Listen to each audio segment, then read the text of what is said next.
Hi student, welcome to DIC online classes. कल हमारा lecture कल हमारा लेक्चर मोल कॉन्सेप्ट, जिसे सम बेसिक कॉन्सेप्ट आप केमिस्ट्री के नाम से जानते थे, शुरू हो गया था। आज उसका सेकेंड लेक्चर है। तो कल हमने अपना लेक्चर स्टार्ट कर ही दिया था, तो उसके आगे आज स्टार्ट करते हैं। तो कल हमने क्या क्या पढ़ लिया था? कल हमने पढ़ लिया था एटम्स के बारे में पढ़ लिया था और मॉलिक्यूल के बारे में पढ़ लिया था। आज किसके बारे में पढ़ेंगे? आज हम आयंस के बारे में पढ़ेंगे।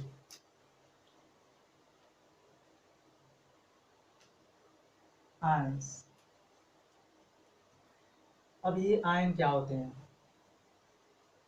जैसे मान लो कोई न्यूट्रल एटम है,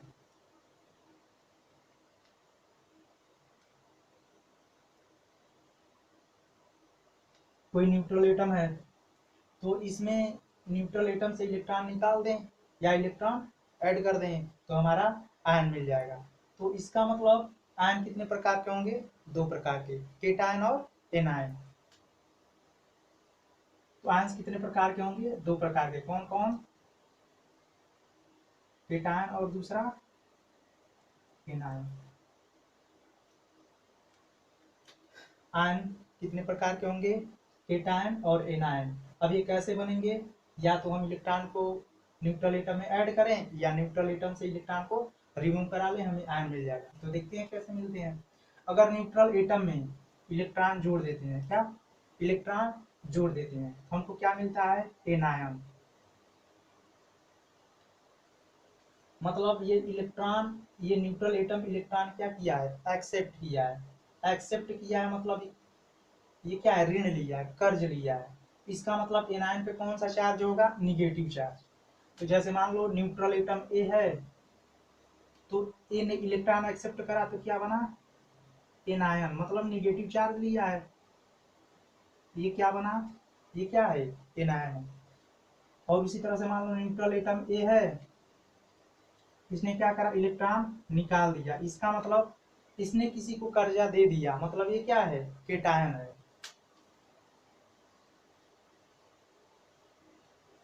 ए प्लस। खैर ये टॉपिक हमारा नहीं है। तो हमने आयंस के बारे में पढ़ लिया। अब हम कल आप लोगों को एक चीज बताए थे कि जो एटम्स होता है, एटम्स होते हैं, एटम्स का मास कौन डिसाइड करता है? एटम का मास उसका न्यूक्लियस का मास डिसाइड करता है। न्यूक्लियस में होते क्या है? प्रोटॉन और न्यूट्रॉन। एक बार और, जैसे मान लो कोई एटम है तो उसका मास कौन डिसाइड करेगा? न्यूक्लियस। और न्यूक्लियस का मास कौन डिसाइड करेगा? न्यूक्लियंस। न्यूक्लियंस क्या है? जो न्यूक्लियस के अंदर रहते हैं, मतलब प्रोटॉन और न्यूट्रॉन। तो ये हमारा एटम है। एटम के अंदर क्या है? न्यूक्लियस है। न्यूक्लियस के अंदर प्रोटॉन है और न्यूट्रॉन है। इसके चारों तरफ सेल में इलेक्ट्रॉन ऐसे रोटेट कर रहा है। तो अब एक चीज आप बताओ कि इस इलेक्ट्रॉन को हमने क्या करा? निकाल दिया। इलेक्ट्रॉन को हमने निकाल दिया तो क्या एटम के मास पे कोई फर्क पड़ा? नहीं, क्योंकि एटम का मास तो न्यूक्लियस डिसाइड कर रहे हैं, मतलब न्यूक्लियस डिसाइड कर रहा है। इसी प्रकार से मान लो कोई एटम है, एटम में हमने बाहर से क्या करा? इलेक्ट्रॉन दे दिया, तब भी तो इसके मास पे कोई इफेक्ट नहीं पड़ा। क्यों नहीं पड़ा? हम तो बाहर दे रहे हैं। एटम का मास तो न्यूक्लियस डिसाइड करते हैं, मतलब जो न्यूक्लियस के अंदर रह रहे हैं। तो इसका मतलब एक चीज क्लियर हो गया कि एटम में इलेक्ट्रॉन देने या एटम से इलेक्ट्रॉन निकाल लेने पर एटम के मास में कोई फर्क नहीं पड़ने वाला है। तो ये चीज आप ध्यान से याद कर लें कि एटम में इलेक्ट्रॉन देने या एटम से इलेक्ट्रॉन निकाल लेने पर उसके मास में कोई फर्क नहीं पड़ता है।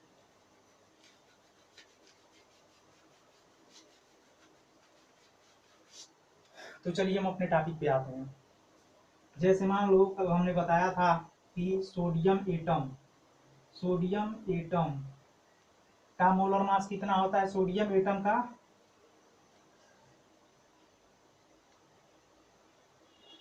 मतलब एक मोल सोडियम एटम का मास कितना होता है? 23 ग्राम होता है। अगर एक सोडियम एटम की बात हम करते हैं तो क्या हो जाता है? 23 AMU हो जाता है। ठीक इसी प्रकार से अगर कोई पूछे सोडियम आयन, क्या सोडियम आयन, ये क्या है, ये सोडियम क्या है, सोडियम का आयन है। सोडियम आयन का मोलर मास, तो आयन है मतलब केटायन है, इसका मतलब हमने एक इलेक्ट्रॉन बाहर से दिया होगा, सॉरी एक इलेक्ट्रॉन इसने क्या करा होगा, निकाल लिया होगा। तो एक इलेक्ट्रॉन निकाल दिया तो इलेक्ट्रॉन तो हम आउटर सेल से निकाल रहे हैं ना, तो इसका मतलब इसके मास में कोई फर्क नहीं पड़ने वाला है। इसका मतलब जो इसका मास होगा वही इसका मास होगा, इसका भी मास कितना होगा 23 ग्राम। अब जैसे मान लो हमने पूछ लिया कि कैल्शियम का मोलर मास कितना होगा, 40 ग्राम होगा, मतलब 1 मोल कैल्शियम का मान। अब हम पूछ लिए Ca2+ का मोलर मास बता दो, तो कितना हो जाएगा, इसका भी 40 ग्राम हो जाएगा।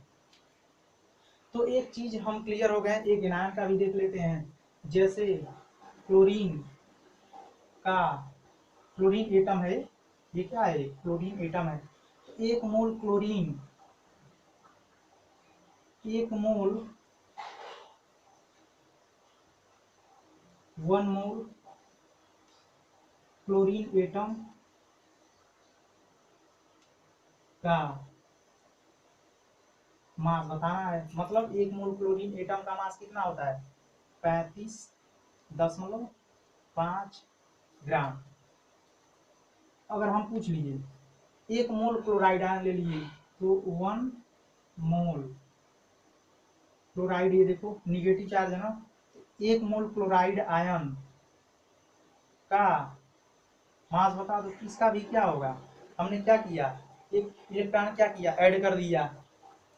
इलेक्ट्रॉन ऐड करने या निकालने से एटम के मास में कोई फर्क नहीं पड़ता है, क्योंकि एटम का मास तो न्यूक्लियस डिसाइड करते हैं। न्यूक्लियस क्या होते हैं, जो न्यूक्लियस के अंदर रहते हैं। इसका भी मास कितना होगा, 35.5 ग्राम। तो अब हमको लगता है कि आपको कोई कंफ्यूजन नहीं होगा, क्योंकि हमने एक एटम का मास निकाल लिया, एक एटम का मास निकाल लिया, एक मालिक्यूल का मास निकाल लिया, 1 मोल मालिक्यूल का मास निकाल लिया, एक आयन का मास निकाल लिया, 1 मोल आयन का मास। तो हमने कितनी चीजों के बारे में जानकारी प्राप्त कर ली, एटम के बारे में, मालिक्यूल के बारे में और आयंस के बारे में जानकारी प्राप्त कर ली। तो कुछ आयंस के बारे में हम लिख दे रहे हैं, उनका मोलर मास डायरेक्ट एग्जाम में पूछ लिया जाता है, तो आपको कैलकुलेट नहीं करना पड़ेगा, याद कर लीजिए, या ऐसे कैलकुलेट भी कर सकते हैं।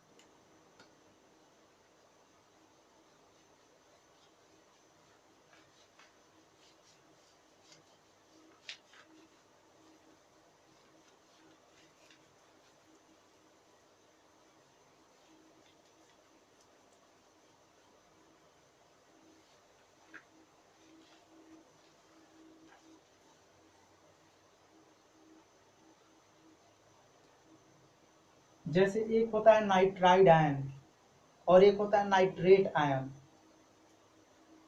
जैसे देखिए कैसे,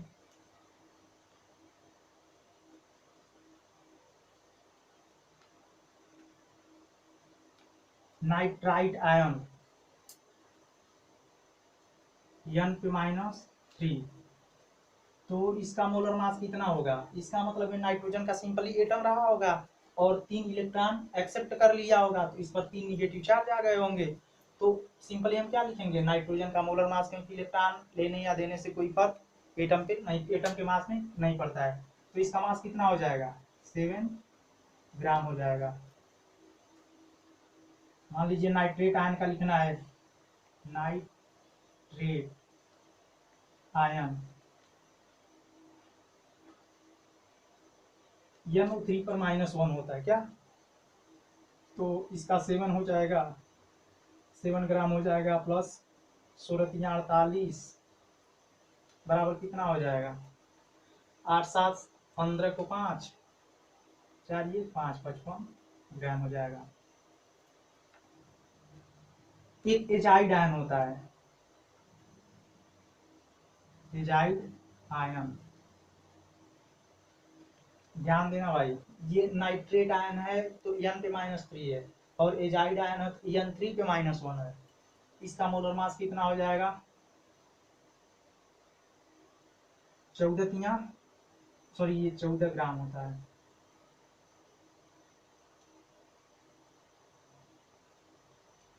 आठ 4 12 को 2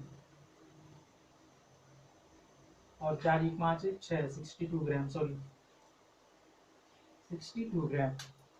तो ये 14 42 ग्राम।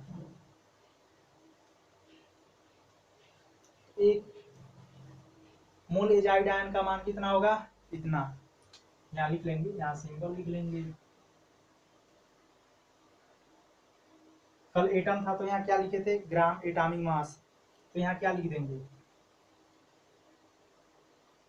ये सिंबल हमारा हो गया। ये क्या हो जाएगा? मोलर मास,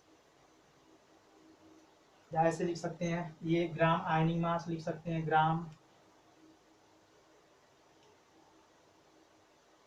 आयनिक मास लिख सकते हैं। तो मोलर मास मतलब एक मोल का मास, ग्राम आयनिक मास मतलब एक मोल आयन का मास। सल्फेट आयन का मास हमको लिखना है, मतलब कितना है ये? एक मोल सल्फेट आयन का मास। तो ये कितना हो जाएगा? सल्फर का 32 ग्राम होता है और 16 चौको 64, तो 6 ये 96 ग्राम। कितना हो जाएगा? 96 ग्राम। तो अब हमको नहीं लगता है कि किसी और आयन का एग्जाम्पल देना होगा। जैसे आप लिख लो ऑक्सलेट आयन C2O4 पे -2, यह क्या है? Sulphate ion. ये क्या है? Oxalate ion.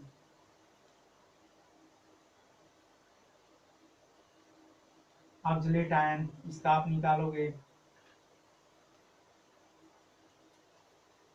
हाइड्राइड आयन मान लो, इसका आप निकालोगे।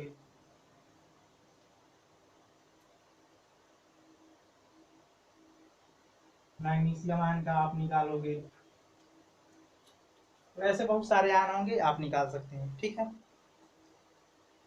अब हमारा टॉपिक स्टार्ट होता है मोल।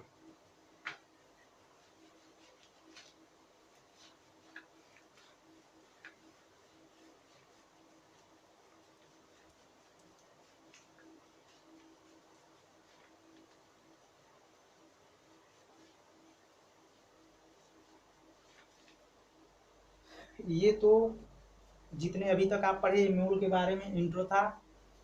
अब हमारा टॉपिक स्टार्ट होगा मोल। लेकिन मोल स्टार्ट होने से पहले कल हम आप लोगों को एक क्वेश्चन दिए थे।